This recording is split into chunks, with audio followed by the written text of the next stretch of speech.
Nagbabala ang Chinese Foreign Ministry sa mga hakbang ng International Criminal Court o ICC kasunod ng pag-aresto kay dating Pangulong Rodrigo Duterte.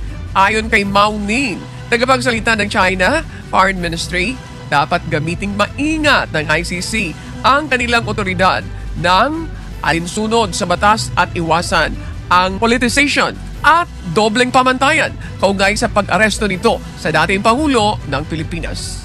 Ipinahayag ito ni Ning matapos na hulihin ang pulisya si dating Pangulong Rodrigo Duterte sa bisa naman ng warrant of arrest mula sa ICC na nagdulot naman ng internasyonal na atensyon at alalahanin hinggil sa mga legal at pampolitikang implikasyon nito.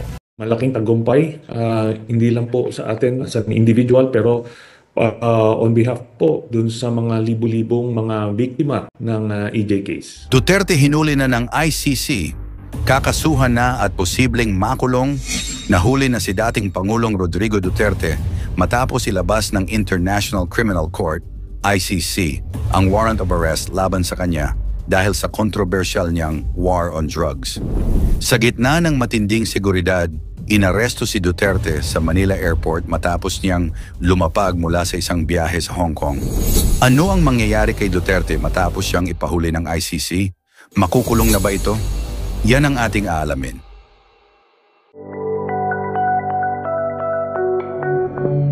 Pinangunahan ni PNP Chief General Romel Marbil at CIDG Chief Police Major General Nicolas Torre III ang pag-aresto kay Duterte.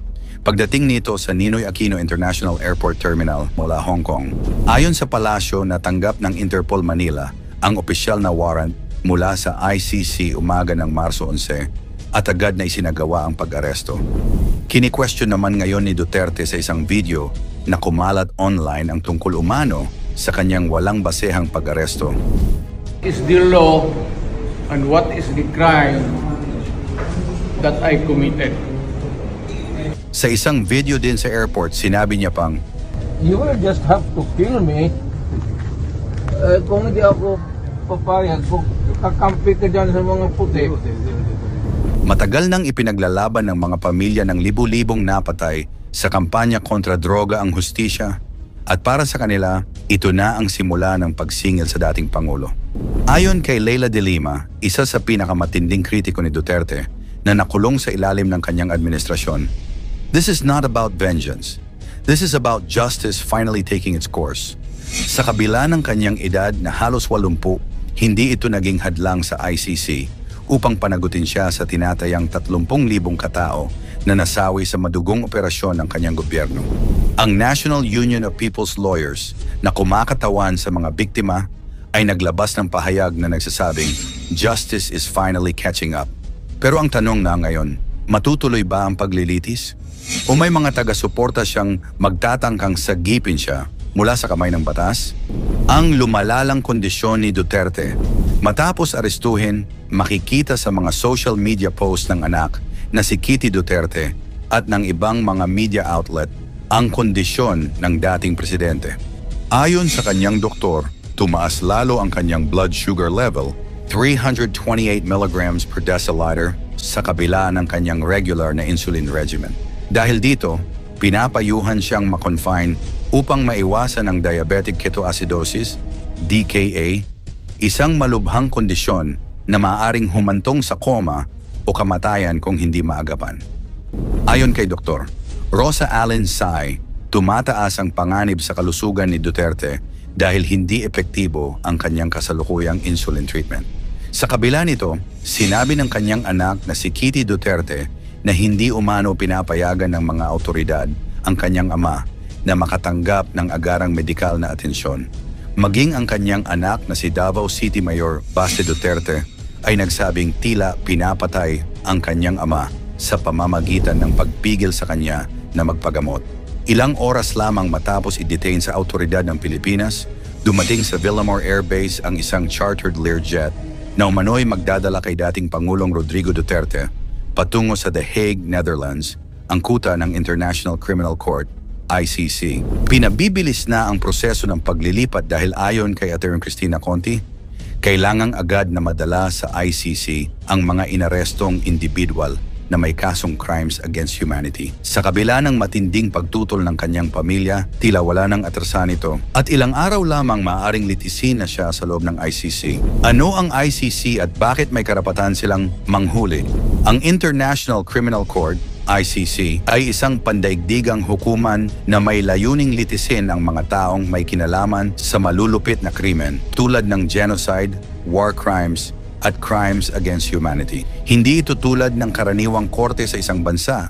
Ito ay isang independent institution na may sariling kapangyarihan sa buong mundo. Pero paano nila nagagawang hulihin ang isang dating pangulo tulad ni Duterte? Simple lang, may jurisdiction sila sa mga bansang pumirma sa Rome Statute, ang kasunduang bumuo sa ICC noong 2002. Dahil ang Pilipinas ay opisyal na sumali sa ICC, noong 2011 sa ilalim ni dating Pangulong Noynoy Aquino, naging bahagi tayo ng kanilang sistema ng hustisya. Ibig sabihin, anumang krimen na ginawa ng sinumang opisyal mula noong panahong iyon ay pwedeng imbestigahan at litisin ng ICC. Noong 2011, opisyal na umatras ang Pilipinas sa ICC sa utos ni Duterte mismo.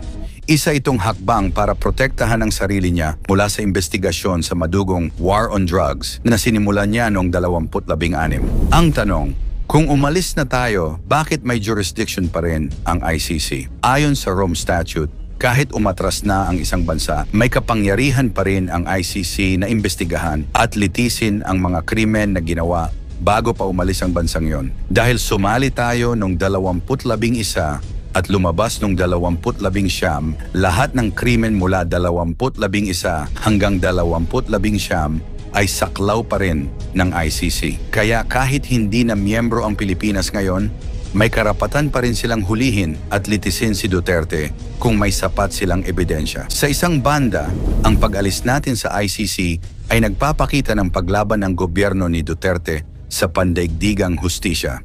Para sa kanya, walang dayuhang korte ang dapat makialam sa ating bansa. Pero para sa mga pamilya ng libu-libong napatay sa war on drugs, ito ay pagtakas sa pananagutan. Ang problema, kahit umalis tayo sa ICC, hindi nangangahulugang ligtas na si Duterte.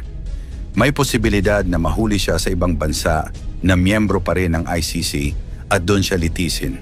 Bukod pa rito, maraming bansa ang tumututol sa mga leader na gumagamit ng dahas laban sa kanilang mamamayan. Hindi ito ang unang beses na may hinuli ang ICC sa Pilipinas.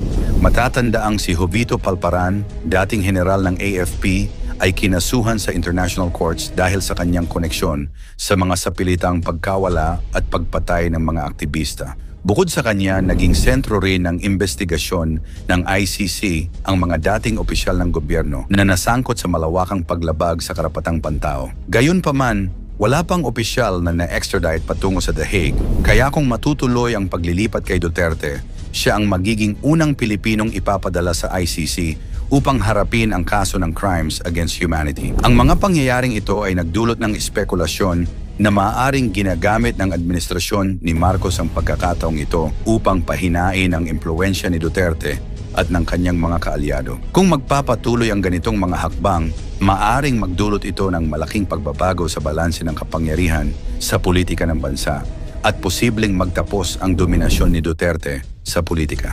Habang patuloy ang drama sa politika, isang bagay ang malinaw, hindi na kasing tatag ang dati makapangyarihang Duterte camp. Mula sa dating untouchable na pinuno, ngayon isang detainee na lamang na ipinahuli ng ICC. Tila pinabayaan na siya ng gobyerno ni Marcos. Ang tanong, nararapat lamang bang makialam ang ICC at dapat nakasuhan si Duterte? Ikomento mo naman ito sa ibaba.